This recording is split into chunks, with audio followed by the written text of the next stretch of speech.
हरे कृष्ण, हर हर महादेव। आप सभी का दिन शुभ हो। आज फाल्गुन मास का चौथा दिन है। अब सुनिए फाल्गुन मास महात्म्य के चौथे दिन की कथा। सूत जी कहते हैं, हे महर्षियों, भगवान श्रीहरि के अंतर्ध्यान हो जाने पर मुनिश्रेष्ठ नारद जी शिवलिंगों का भक्तिपूर्वक दर्शन करते हुए पृथ्वी पर विचरने लगे। ब्राह्मणों, भूमंडल पर घूम फिरकर उन्होंने भोग और मोक्ष देने वाले बहुत से शिवलिंगों का प्रेम पूर्वक दर्शन किया। दिव्यदर्शी नारद जी भूतल के तीर्थों में विचर रहे हैं और इस समय उनका चित्त शुद्ध है, ये जानकर वे दोनों शिवगण उनके पास गए। वे उनके दिए हुए शाप से उद्धार की इच्छा रखकर वहां गए थे। उन्होंने आदर पूर्वक मुनि के दोनों पैर पकड़ लिए और शीश झुकाकर भली भांति प्रणाम करके शीघ्र ही इस प्रकार कहने लगे कि हे ब्राह्मण, हम दोनों शिव के गण हैं। हे मुने, हमने ही आपका अपराध किया है। राजकुमारी श्रीमती के स्वयंवर में आपका चित्त माया से मोहित हो रहा था। उस समय परमेश्वर की प्रेरणा से आपने हम दोनों को श्राप दे दिया था। वहां कुछ समय जानकर हमने चुप रह जाना ही अपनी जीवन रक्षा का उपाय समझा। इसमें किसी का दोष नहीं है, हमें अपने कर्म का ही फल प्राप्त होता है। हे प्रभु, अब आप प्रसन्न होइए और हम दोनों पर कृपा कीजिए। तब देवर्षि नारद कहने लगे, आप दोनों महादेव जी के गण हैं और सत्पुरुषों के लिए परम सम्मानीय हैं। अतः मेरे मोह रहित और सुखदायक यथार्थ वचन को सुनिए। पहले निश्चय ही मेरी बुद्धि भ्रष्ट हो गई थी, बिगड़ गई थी और मैं सर्वथा मोह के वशीभूत हो गया था। इसलिए आप दोनों को मैंने शाप दे दिया था। हे शिवगणों, मैंने जो कुछ कहा है वो वैसा ही होगा, तथापि मेरी बात सुनिए। मैं आपके लिए शापोद्धार की बात बता रहा हूँ। आप लोग आज मेरे अपराध को भी क्षमा कर दें। मुनिवर विश्रवा के वीर से जन्म ग्रहण करके आप दोनों संपूर्ण दिशाओं में प्रसिद्ध कुंभकर्ण और रावण राक्षस राज का पद प्राप्त करोगे और बलवान, वैभव से युक्त तथा परम प्रतापी होगे। समस्त ब्रह्मांड के राजा होकर शिव भक्त और जितेंद्रीय होंगे और शिव के ही दूसरे स्वरूप श्री विष्णु के हाथों मृत्यु पाकर फिर अपने पद पर प्रतिष्ठित हो जाओगे। सूत जी कहते हैं, हे महर्षियों, महात्मा नारद मुनि की ये बात सुनकर वे दोनों शिवगण प्रसन्न होकर सानंद अपने अपने स्थान को लौट गए। श्री नारद जी भी अत्यंत आनंदित होकर अनन्य भाव से भगवान शिव का ध्यान और शिव तीर्थों का दर्शन करते हुए बारंबार भूमंडल में विचरण करने लगे। अंत में वे सबके ऊपर विराजमान शिव प्रिया काशीपुरी में गए, जो शिव स्वरूपिणी और शिव को सुख देने वाली है। काशीपुरी का दर्शन करके नारद जी कृतार्थ हो गए। उन्होंने भगवान काशीनाथ का दर्शन किया और परम प्रेम एवं परमानंद से युक्त होकर उनकी पूजा की। काशी का सानंद सेवन करके वे मुनिश्रेष्ठ कृतार्थता का अनुभव करने लगे और प्रेम से विह्वल होकर उसका नमन, वर्णन तथा स्मरण करते हुए ब्रह्मलोक को गए। निरंतर शिव का स्मरण करने से उनकी बुद्धि शुद्ध हो गई थी।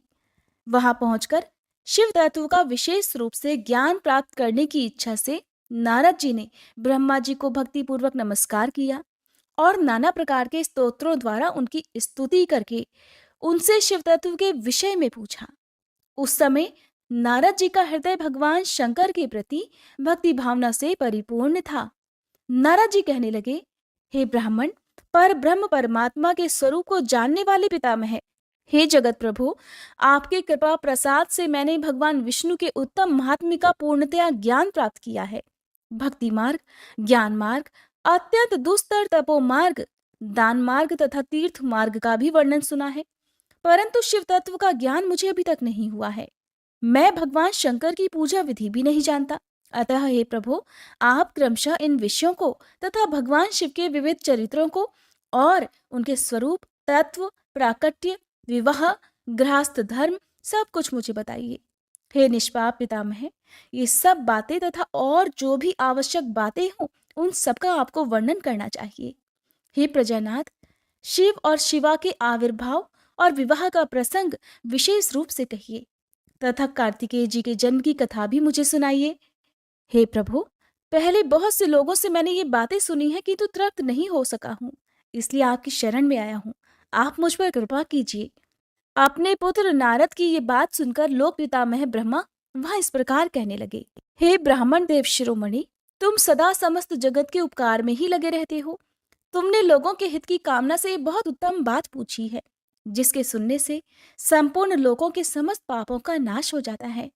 उस अनामय शिव तत्व का मैं तुमसे वर्णन करता हूँ। शिव तत्व का स्वरूप बड़ा ही उत्कृष्ट और अद्भुत है। जिस समय समस्त चराचर जगत नष्ट हो गया था, सर्वत्र केवल अंधकार ही अंधकार था। न सूर्य दिखाई देते थे, न चंद्रमा। अन्यान्य ग्रहों और नक्षत्रों का भी कुछ पता नहीं था। न दिन होता था, न रात।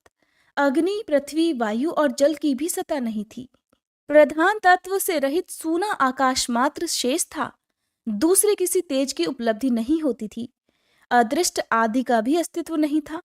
शब्द और स्पर्श भी साथ छोड़ चुके थे। गंध और रूप की भी अभिव्यक्ति नहीं होती थी। रस का भी अभाव हो गया था। दिशाओं का भी भान नहीं होता था। इस प्रकार सब और निरंतर सूची भेद घोर अंधकार फैला हुआ था। उस समय तत्सत ब्रह्म इस श्रुति में जो सत्य सुना जाता है, एकमात्र वही शेष था। जब ये, वह, ऐसा, जो इत्यादि रूप से निर्दिष्ट होने वाला भावात्मक जगत नहीं था, उस समय एकमात्र वह सत्य ही शेष था, जिसे योगी जन अपने हृदयाकाश के भीतर निरंतर देखा करते हैं। जिस पर ब्रह्म के विषय में ज्ञान और अज्ञान से पूर्ण उक्तियों द्वारा इस प्रकार अर्थात ऊपर बताए अनुसार विकल्प किए जाते हैं, उसने कुछ काल के बाद द्वितीय की इच्छा प्रकट की। उसके भीतर एक से अनेक होने का संकल्प उदित हुआ। तब उस निराकार परमात्मा ने अपनी लीला शक्ति से अपने लिए मूर्ति अर्थात आकार की कल्पना की। वह मूर्ति संपूर्ण ऐश्वर्य, गुणों से संपन्न, सर्वज्ञानमयी, शुभ स्वरूपा, सर्वव्यापिनी, सर्वरूपा, सर्वदर्शिनी, सर्वकारिणी, सबकी एकमात्र वंदनीया, सर्वाद्या, सब कुछ देने वाली और संपूर्ण संस्कृतियों का केंद्र थी। उस शुद्ध रूपिणी ईश्वर मूर्ति की कल्पना करके वह अद्वितीय, अनादि, अनंत, सर्वप्रकाशक, चिन्मय, सर्वव्यापी और अविनाशी पर ब्रह्म अंतर्निहित हो गया। जो मूर्ति रहित परम ब्रह्म है, उसी की मूर्ति अर्थात चिन्मय आकार भगवान सदाशिव हैं। अर्वाचीन और प्राचीन विद्वान उन्हीं को ईश्वर कहते हैं। उस समय एकाकी रहकर स्वेच्छानुसार विहार करने वाले उन सदाशिव ने अपने विग्रह से स्वयं ही एक स्वरूप भूता शक्ति की सृष्टि की, जो उनके अपने ही श्री अंग से कभी अलग नहीं होने वाली थी। उस पराशक्ति को प्रधान, प्रकृति, गुणवती, माया, बुद्धि तत्व की जननी तथा विकार रहित बताया है। वह शक्ति अंबिका कही गई है। उसी को प्रकृति, सर्वेश्वरी, त्रिदेव जननी, नित्या और मूल कारण भी कहते हैं। सदाशिव द्वारा प्रकट की गई उस शक्ति के 8 भुजाएं हैं। उस शुभ लक्षणा देवी के मुख की शोभा विचित्र है। वह अकेली ही अपने मुखमंडल में सदा एक सहस्त्र चंद्रमाओं की कांति धारण करती हैं। नाना प्रकार के आभूषण उसके श्री अंगों की शोभा बढ़ाते हैं। वह देवी नाना प्रकार की गतियों से संपन्न है और अनेक प्रकार के अस्त्र शस्त्र धारण करती हैं। उसके खुले हुए नेत्र खिले हुए कमल के समान जान पड़ते हैं। वह अचिंत्य तेज से जगमगाती है। वह सबकी योनि है और सदा उद्यमशील रहती है। एकाकिनी होने पर भी वह माया संयोग वशात अनेक हो जाती है। वे जो सदाशिव हैं, उन्हें परम पुरुष, ईश्वर, शिव, शंभु और महेश्वर कहते हैं। वे अपने मस्तक पर आकाश गंगा को धारण करते हैं। उनके भाल देश में चंद्रमा शोभित है। उनके 5 मुख हैं और प्रत्येक मुख में 3-3 नेत्र हैं। उनका चित्त सदा प्रसन्न रहता है। वे 10 भुजाओं से युक्त और त्रिशूलधारी हैं। उनके श्री अंगों की प्रभा कर्पूर के समान श्वेत गौर है। वे अपने सारे अंगों में भस्म रमाए रहते हैं। उन काल रूपी ब्रह्मा ने एक ही समय शक्ति के साथ शिवलोक नामक क्षेत्र का निर्माण किया था। उस उत्तम क्षेत्र को ही काशी कहते हैं। वह परम निर्वाण या मोक्ष का स्थान है जो सबके ऊपर विराजमान है। वे प्रिया प्रियतम रूप शिव शक्ति जो परमानंद स्वरूप है, उस मनोरम क्षेत्र में निवास करते हैं। काशीपुरी परमानंद रूपिणी है। हे मुने, शिव और शिवा ने प्रलय काल में भी कभी उस क्षेत्र को अपने सानिध्य से मुक्त नहीं किया है। इसलिए विद्वान पुरुष उसे अविमुक्त क्षेत्र के नाम से भी जानते हैं। यह क्षेत्र आनंद का हेतु है। इसलिए पिनाकधारी शिव ने पहले उसका नाम आनंदवन रखा था। उसके बाद वह अविमुक्त के नाम से प्रसिद्ध हुआ। हे देवर्षि, एक समय उस आनंद वन में रमण करते हुए शिवा और शिव के मन में ये इच्छा हुई कि किसी दूसरे पुरुष की भी सृष्टि करनी चाहिए, जिस पर यह सृष्टि संचालन का महान भार रखकर हम दोनों केवल काशी में रहकर इच्छानुसार विचरें और निर्वाण धारण करें। वही पुरुष हमारे अनुग्रह से सदा सबकी सृष्टि करे, पालन करे और वही अंत में सबका संहार भी करे। ये चित्त एक समुद्र के समान है। इसमें चिंता की उताल तरंगे उठ उठकर इसे चंचल बनाए रहती हैं। इसमें सत्वगुण रूपी रत्न, तमोगुण रूपी ग्रह और रजोगुण रूपी मूंगे भरे हुए हैं। इस विशाल चित्त समुद्र को संकुचित करके हम दोनों उस पुरुष के प्रसाद से आनंद का आनंद अर्थात काशी में सुखपूर्वक निवास करें। यह आनंदवन वह स्थान है जहां हमारी मनोवृत्ति सब ओर से सिमटकर इसी में लगी हुई है तथा जिसके बाहर का जगत चिंता से आतुर प्रतीत होता है। ऐसा निश्चय करके शक्ति सहित सर्वव्यापी परमेश्वर शिव ने अपने वाम भाग के 10वें अंग पर अमृत मल दिया। फिर तो वहां से एक पुरुष प्रकट हुआ जो तीनों लोकों में सबसे अधिक सुंदर था। वह शांत था, उसमें सत्वगुण की अधिकता थी तथा वह गंभीरता का अथाह सागर था। हे मुने, क्षमा नामक गुण से युक्त उस पुरुष के लिए ढूंढने पर भी कहीं कोई उपमा नहीं मिलती। उसकी कांति इंद्रनील मणि के समान श्याम थी। उसके अंग अंग से दिव्य शोभा छिटक रही थी और नेत्र प्रफुल्ल कमल के समान शोभा पा रहे थे। श्री अंगों पर स्वर्ण की सी कांति वाले 2 सुंदर रेशमी पीतांबर शोभा दे रहे थे। किसी से भी पराजित न होने वाला वह वीर पुरुष अपने प्रचंड भुजदंडों से सुशोभित हो रहा था। तदंतर उस पुरुष ने परमेश्वर शिव को प्रणाम करके कहा, हे स्वामिन, मेरे नाम निश्चित कीजिए और काम बताइए। उस पुरुष की बात सुनकर महेश्वर भगवान शंकर हंसते हुए मेघ के समान गंभीर वाणी में उससे कहने लगे, हे वत्स, व्यापक होने के कारण तुम्हारा विष्णु नाम प्रख्यात होगा। इसके सिवा और भी बहुत से नाम होंगे जो भक्तों को सुख देने वाले होंगे। तुम सुस्थिर उत्तम तप करो क्योंकि वही समस्त कार्यों का प्रधान है। ऐसा कहकर भगवान शिव ने श्वास मार्ग से श्री विष्णु को वेदों का ज्ञान प्रदान किया। इसके बाद अपनी महिमा से कभी च्युत न होने वाले श्री हरि भगवान शिव को प्रणाम करके भारी तपस्या करने के लिए और शिव शक्ति सहित परमेश्वर शिव भी पार्षद गणों के साथ वहां से अदृश्य हो गए। भगवान विष्णु ने सुदीर्घ काल तक बड़ी कठिन तपस्या की। तपस्या के परिश्रम से युक्त भगवान विष्णु के अंगों से नाना प्रकार की जल धाराएं निकलने लगी। ये सब भगवान शिव की माया से ही संपन्न हुआ। हे महामुने, उस जल से सारा सूना आकाश व्याप्त हो गया। वह ब्रह्म रूप जल अपने स्पर्श मात्र से सब पापों का नाश करने वाला सिद्ध हुआ। उस समय थके हुए परम पुरुष विष्णु ने स्वयं उस जल में शयन किया। वे दीर्घ काल तक बड़ी प्रसन्नता के साथ उसमें रहे। नार अर्थात जल में शयन करने के कारण ही उनका नारायण यह श्रुति सम्मत नाम प्रसिद्ध हो गया। उस समय उन परम पुरुष नारायण के सिवा दूसरी कोई प्राकृत वस्तु नहीं थी। उसके बाद ही उन महात्मा नारायण देव से यथा समय सभी तत्व प्रकट हुए। हे महामुनि विद्वन, मैं उन तत्वों की उत्पत्ति का प्रकार बता रहा हूं, सुनो। प्रकृति से महतत्व प्रकट हुआ और महतत्व से तीनों गुण। इन गुणों के भेद से ही त्रिविध अहंकार की उत्पत्ति हुई। अहंकार से 5 तन्मात्राएं हुई और उन 5 तन्मात्राओं से 5 भूत प्रकट हुए। उसी समय ज्ञानेंद्रियों और कर्मेंद्रियों का भी प्रादुर्भाव हुआ। हे मुनिश्रेष्ठ, इस प्रकार मैंने तुम्हें तत्वों की संख्या बताई है। इनमें से पुरुष को छोड़कर शेष सारे तत्व प्रकृति से प्रकट हुए हैं, इसलिए सब के सब जड़ हैं। तत्वों की संख्या 24 है। उस समय एकाकार हुए 24 तत्वों को ग्रहण करके वे परम पुरुष नारायण भगवान शिव की इच्छा से ब्रह्मरूप जल में सो गए। ब्रह्मा जी कहते हैं, हे देवर्षि, जब नारायण देव जल में शयन करने लगे उस समय उनकी नाभि से भगवान शंकर की इच्छावश सहसा एक उत्तम कमल प्रकट हुआ जो बहुत बड़ा था। उसमें असंख्य नाल दंड थे। उसकी कांति कनेर के फूल के समान पीले रंग की थी तथा उसकी लंबाई और ऊंचाई भी अनंत योजन थी। वह कमल करोड़ों सूर्यों के समान प्रकाशित हो रहा था। सुंदर होने के साथ ही संपूर्ण तत्वों से युक्त था और अत्यंत अद्भुत परम रमणीय दर्शन के योग्य तथा सबसे उत्तम था। तत्पश्चात कल्याणकारी परमेश्वर सांब सदाशिव ने पूर्ववत प्रयत्न करके मुझे अपने दाहिने अंग से उत्पन्न किया। हे मुने, उन महेश्वर ने मुझे तुरंत ही अपनी माया से मोहित करके नारायण देव के नाभि कमल में डाल दिया और लीलापूर्वक मुझे वहां से प्रकट किया।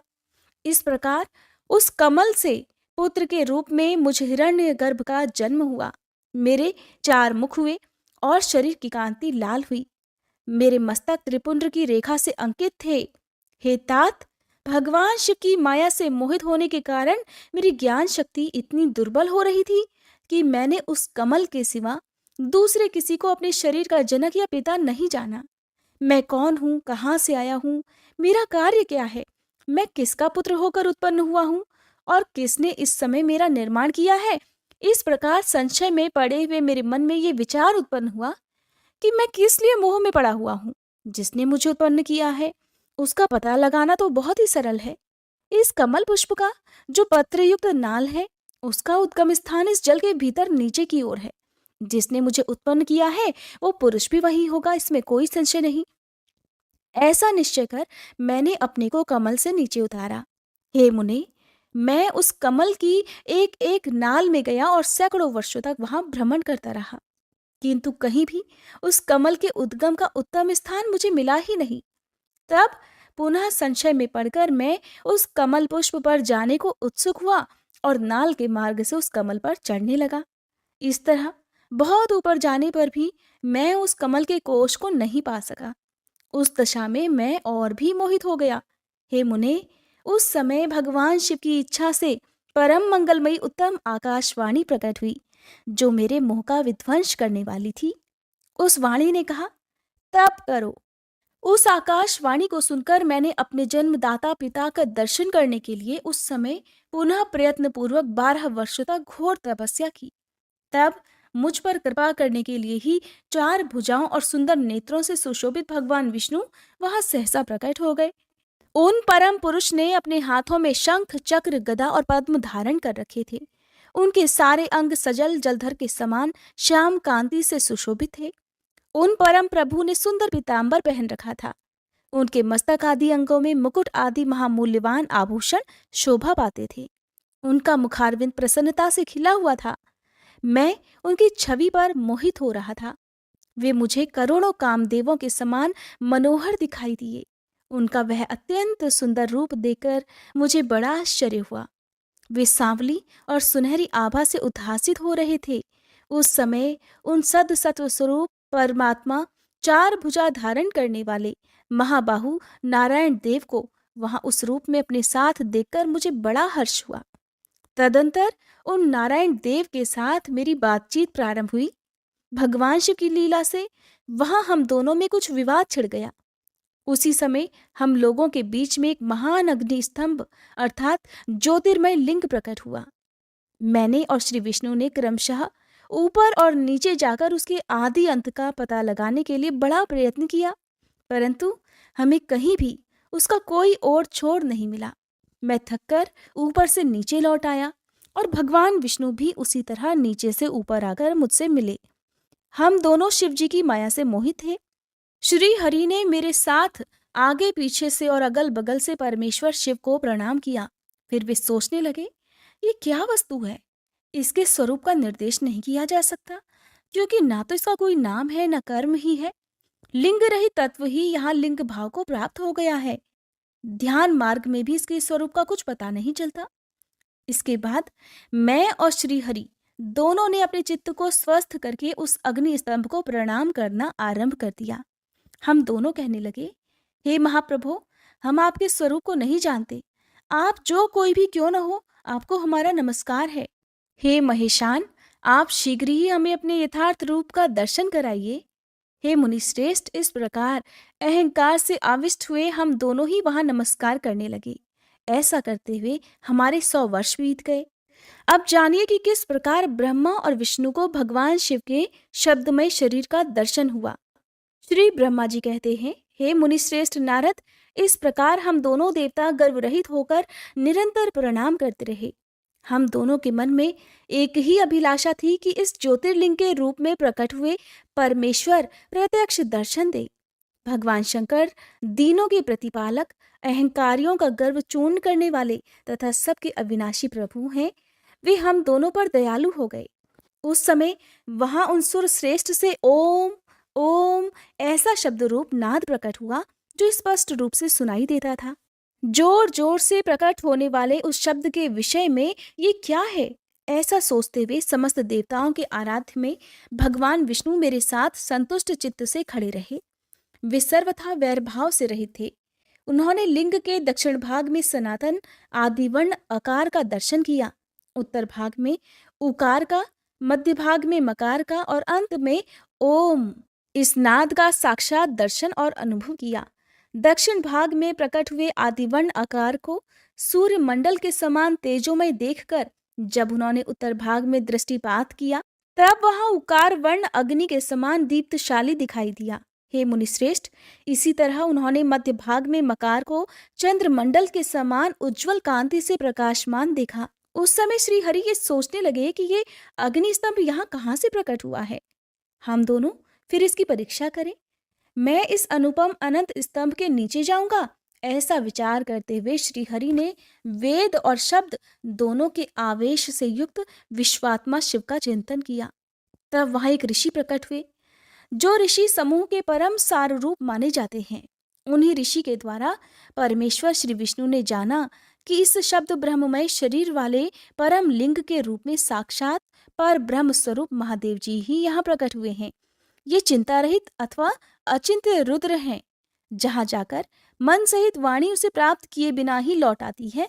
इन बीजी भगवान महेश्वर के लिंग से अकार रूप बीज प्रकट हुआ, जो उकार रूप योनि में स्थित होकर सब ओर बढ़ने लगा। वह स्वर्णमय अंड के रूप में ही बताने योग्य था। उसका और कोई भी विशेष लक्षण नहीं लक्षित होता था। वह दिव्य अंड अनेक वर्षों तक जल में ही स्थित रहा।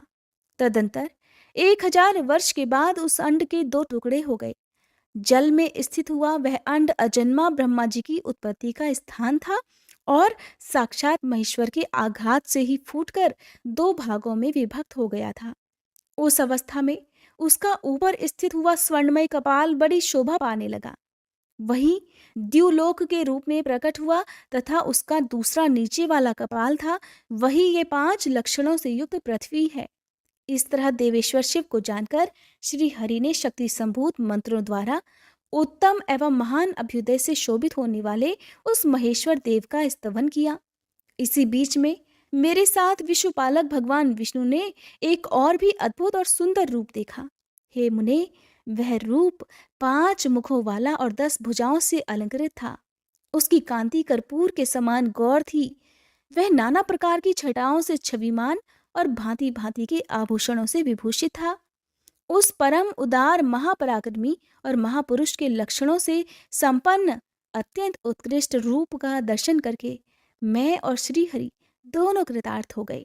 श्री ब्रह्मा जी कहते हैं, हे नारद जी, भगवान विष्णु के द्वारा की हुई अपनी स्तुति सुनकर करुणानिधि महेश्वर बड़े प्रसन्न हुए और उमा देवी के साथ सहसा वहां प्रकट हो गए। उस समय उनके 5 मुख और प्रत्येक मुख में 3-3 नेत्र शोभा पा रहे थे। भाल देश में चंद्रमा का मुकुट सुशोभित था। सिर पर जटा धारण किए गौरवर्ण विशाल नेत्र शिव ने अपने संपूर्ण अंगों में विभूति लगा रखी थी। उनके 10 भुजाएं थी, कंठ में नील चिन्ह था। उनके श्री अंग समस्त आभूषणों से विभूषित थे। उन सर्वांग सुंदर शिव के मस्तक भस्ममय त्रिपुंड से अंकित थे। ऐसे विशेष गुणों से युक्त परमेश्वर महादेव जी की भगवती उमा के साथ उपस्थिति देख मैंने और भगवान विष्णु ने पुनः प्रिय वचनों द्वारा उनकी स्तुति की। तब पापहारी करुणा कर भगवान महेश्वर ने प्रसन्नचित होकर उन श्री विष्णु देव को श्वास रूप से वेद का उपदेश दिया। हे मुने, उनके बाद शिव ने परमात्मा श्री हरि को गुह्य ज्ञान प्रदान किया। फिर उन परमात्मा ने कृपा करके मुझे भी वह ज्ञान दिया। वेद का ज्ञान प्राप्त करके कृतार्थ हुए भगवान विष्णु ने मेरे साथ हाथ जोड़कर महेश्वर को नमस्कार करके पुनः उनसे पूजन की विधि बताने तथा सदुपदेश देने के लिए प्रार्थना की। श्री ब्रह्मा जी कहते हैं कि हे मुने, श्री हरि की यह बात सुनकर अत्यंत प्रसन्न हुए कृपा निधान भगवान शिव ने प्रीतिपूर्वक यह बात कही। भगवान शिव कहने लगे, हे सुरश्रेष्ठ गण, मैं तुम दोनों की भक्ति से निश्चय ही बहुत प्रसन्न हूँ। तुम लोग मुझ महादेव की ओर देखो। इस समय तुम्हें मेरा स्वरूप जैसा दिखाई देता है, वैसे ही रूप का प्रयत्न पूर्वक पूजन चिंतन करना चाहिए। तुम दोनों महाबली हो और मेरी स्वरूप भूता प्रकृति से प्रकट हुए हो। मुझ सर्वेश्वर के दाएं बाएं अंगों से तुम्हारा आविर्भाव हुआ है। ये लोक पितामह ब्रह्मा मेरे दाहिने पार्श्व से उत्पन्न हुए हैं और तुम अर्थात विष्णु मुझ परमात्मा के वाम पार्श्व से प्रकट हुए हो। मैं तुम दोनों पर भलीभांति प्रसन्न हूँ और तुम्हें मनोवांछित वर देता हूँ। मेरी आज्ञा से तुम दोनों की मुझ में सुदृढ़ भक्ति हो। हे ब्राह्मण, तुम मेरी आज्ञा का पालन करते हुए जगत की सृष्टि करो और वत्स विष्णु, तुम इस चराचर जगत का पालन करते रहो। हम दोनों से ऐसा कहकर भगवान शंकर ने हमें पूजा की उत्तम विधि प्रदान की, जिसके अनुसार पूजित होने पर वे पूजक को अनेक प्रकार के फल प्रदान करते हैं। शंभु की उपर्युक्त बातें सुनकर मेरे सहित श्री हरि ने महेश्वर को हाथ जोड़कर प्रणाम करते हुए कहा, प्रभु, यदि हमारे प्रति आपके हृदय में प्रीति उत्पन्न हुई है और यदि आप हमें वरदान देना आवश्यक समझते हैं, तो हम तो यही वर मांगते हैं कि आप में हम दोनों की सदा अनन्य और अविचल भक्ति बनी रहे। ब्रह्मा जी कहते हैं, हे मुने, श्री हरि की ये बात सुनकर भगवान हर ने पुनः मस्तक झुकाकर प्रणाम करके हाथ जोड़ खड़े हुए उन नारायण देव से स्वयं कहा। श्री महेश्वर कहने लगे, मैं सृष्टि, पालन और संहार करता हूँ, सगुण और निर्गुण हूँ तथा सच्चिदानंद स्वरूप निर्विकार पर ब्रह्म परमात्मा हूँ। हे विष्णु, सृष्टि, रक्षा और प्रलय रूप गुणों अथवा कार्यों के भेद से मैं ही ब्रह्मा, विष्णु और रुद्र नाम धारण करके तीनों स्वरूपों में विभक्त हुआ हूँ। हरे, वास्तव में सदा निष्कल हूँ। हे विष्णु, तुमने और ब्रह्मा ने मेरे अवतार के निमित्त जो स्तुति की है, तुम्हारी उस प्रार्थना को मैं अवश्य सच्ची करूंगा, क्योंकि मैं भक्तवत्सल हूँ। ब्राह्मण, मेरा ऐसा ही परम उत्कृष्ट रूप तुम्हारे शरीर से इस लोक में प्रकट होगा, जो नाम से रुद्र कहलाएगा। मेरे अंश से प्रकट हुए रुद्र की सामर्थ्य मुझसे कम नहीं होगी। जो मैं हूँ वही यह रुद्र है। पूजा की विधि विधान की दृष्टि से भी मुझ में और उसमें कोई अंतर नहीं है। जैसे ज्योति का जल आदि के साथ संपर्क होने पर भी उसमें स्पर्श दोष नहीं लगता, उसी प्रकार मुझ निर्गुण परमात्मा को भी किसी के संयोग से बंधन नहीं प्राप्त होता।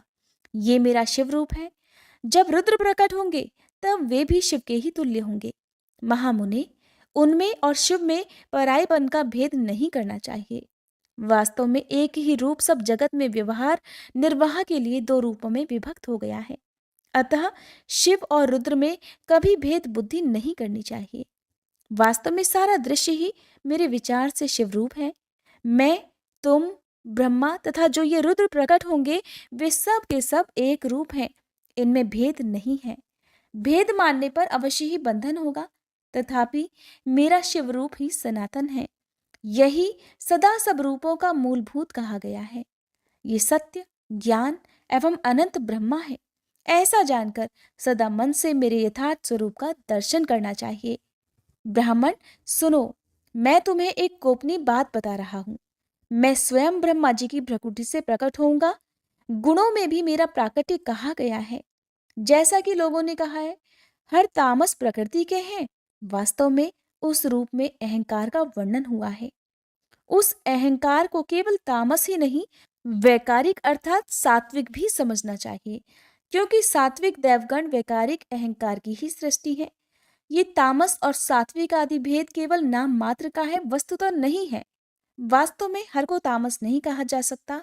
हे ब्राह्मण, इसी कारण से तुम्हें ऐसा करना चाहिए। तुम तो इस सृष्टि के निर्माता बनो और श्री हरि इसका पालन करें तथा मेरे अंश से प्रकट होने वाले जो रुद्र हैं, वे इसका प्रलय करने वाले होंगे। ये जो उमा नाम से विख्यात परमेश्वरी प्रकृति देवी हैं, इन्हीं की शक्तिभूता वाग देवी ब्रह्मा जी का सेवन करेंगी। फिर इन प्रकृति देवी से वहां जो दूसरी शक्ति प्रकट होगी, वे लक्ष्मी रूप से भगवान विष्णु का आश्रय लेंगी। तदंतर पुनः काली नाम से जो तीसरी शक्ति प्रकट होंगी, वे निश्चय ही मेरे अंशभूत रुद्रदेव को प्राप्त होंगी। वे कार्य की सिद्धि के लिए वहां ज्योति रूप से प्रकट होंगी। इस प्रकार मैंने देवी की शुभ स्वरूपा पराशक्तियों का परिचय दिया। उनका कार्य क्रमशः सृष्टि, पालन और संहार का संपादन ही है। हे सुरश्रेष्ठ, ये सब की सब मेरी प्रिया प्रकृति देवी की ही अंशभूता है। हे हरे, तुम लक्ष्मी जी का सहारा लेकर कार्य प्रारंभ करो।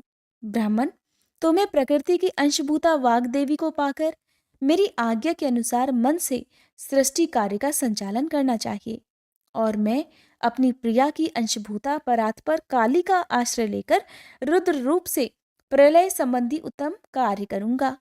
तुम सब लोग अवश्य ही संपूर्ण आश्रमों तथा उनसे भिन्न अन्यान्य विविध कार्यों द्वारा चारों वर्णों से भरे हुए लोक की सृष्टि और रक्षा आदि करके सुख पाओगे। हरे, तुम ज्ञान विज्ञान से संपन्न तथा संपूर्ण लोकों के हितैषी हो, अतः अब मेरी आज्ञा पाकर जगत में सब लोगों के लिए मुक्तिदाता बन जाओ। मेरा दर्शन होने पर जो फल प्राप्त होता है वही तुम्हारा दर्शन होने पर भी होगा। मेरी ये बात सत्य है, ये बात सत्य है, इसमें संशय के लिए कोई स्थान नहीं। मेरे हृदय में विष्णु है और विष्णु के हृदय में मैं हूं। जो इन दोनों में अंतर नहीं समझता वही मुझे विशेष प्रिय है। श्री हरि मेरे बाएं अंग से प्रकट हुए हैं, ब्रह्मा का दाहिने अंग से प्राकट्य हुआ है और महाप्रलयकारी विश्वात्मा रुद्र मेरे हृदय से प्रादुर्भूत होंगे। हे विष्णु, मैं ही सृष्टि का पालन और संहार करने वाले रज आदि त्रिविध गुणों द्वारा ब्रह्मा, विष्णु और रुद्र नाम से प्रसिद्ध हो तीन रूपों में पृथक पृथक प्रकट होता हूँ। साक्षात शिव गुणों से भिन्न है, वे प्रकृति और पुरुष से भी परे हैं। अद्वितीय, नित्य, अनंत, पूर्ण एवं निरंजन पर ब्रह्म परमात्मा है।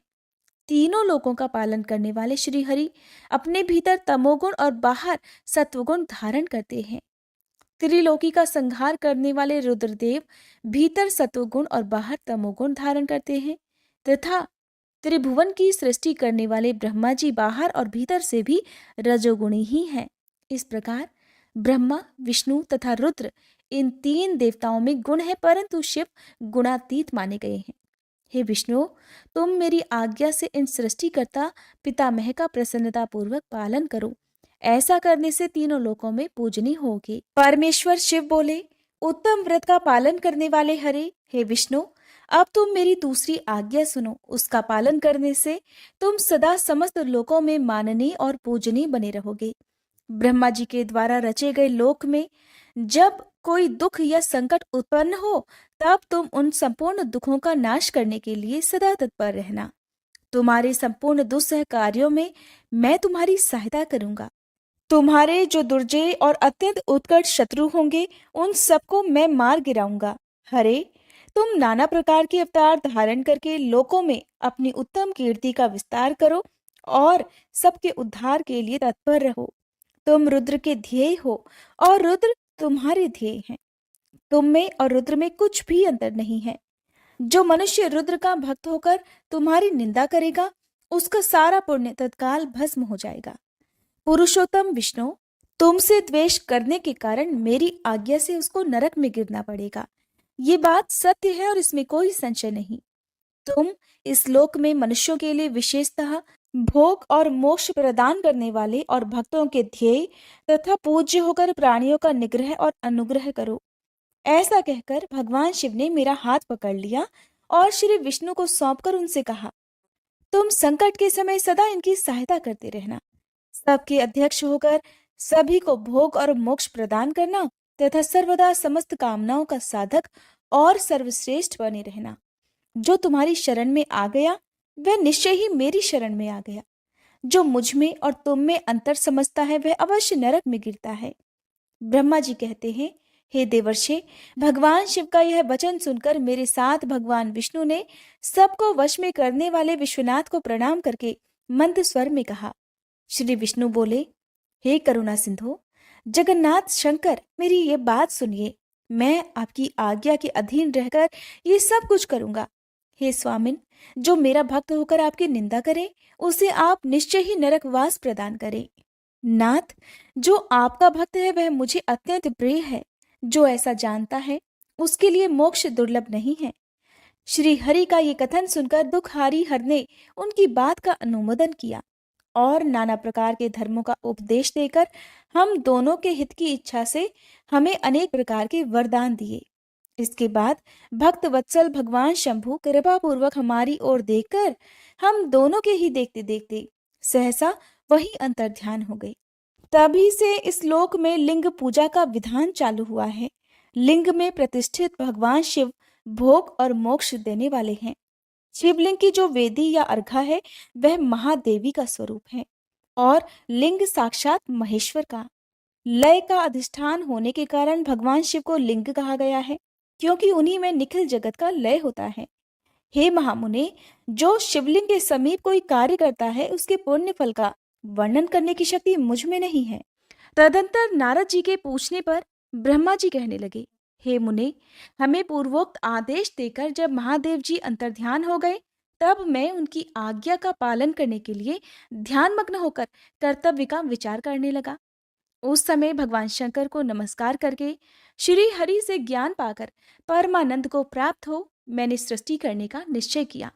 तात भगवान विष्णु भी वहां सदाशिव को प्रणाम करके मुझे आवश्यक उपदेश देकर तत्काल अदृश्य हो गए।